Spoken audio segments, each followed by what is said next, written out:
নমস্কার বন্ধুরা, আমি আজকে সলিড কোম্পানির মডেল নাম্বার SF45 এই কোম্পানির একটি স্যাটেলাইট ফাইন্ডার অর্থাৎ স্যাটেলাইট ডিবি মিটার আনবক্সিং করে দেখাবো। এই স্যাটেলাইট ফাইন্ডারটি ম্যাক্সিমাম পাওয়ার লাগে 13 থেকে 18 ভোল্ট ডিসি।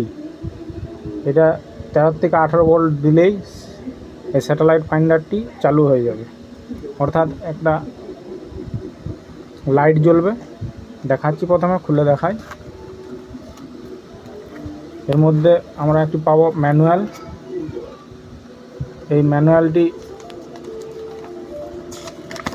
দেখলেই বোঝা যায় যে কোন দিকে LNBর কানেক্টরটি থাকবে আর কোন দিকে সেট টপ বক্সের কানেক্টরটি থাকবে, সব ম্যানুয়ালে দেয়া আছে।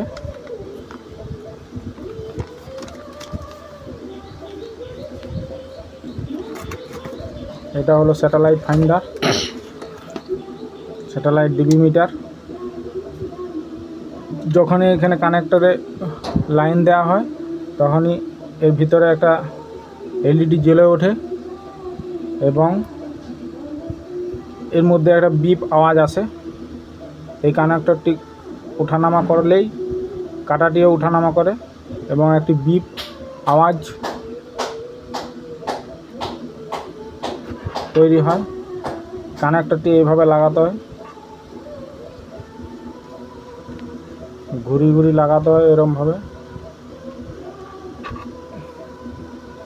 এটা আবার LNBর সঙ্গে এই কানেক্টরটি স্যাটেলাইটে যাবে, এইদিকে কানেক্টরটি সেট টপ বক্সে যাবে আর এইদিকে কানেক্টরটি স্যাটেলাইটের দিকে যাবে। মানে LNB যেটা আছে সেই LNBর সঙ্গে জয়েন্ট হবে। এটা LNBর সঙ্গে কানেক্ট হবে। এগুলো এটা LNBর সঙ্গে কানেক্ট হবে আর এই দিকটা সেট টপ বক্সের সঙ্গে কানেক্ট হবে। Thank you friend, thank you for watching. Please like, comment and share. Thank you.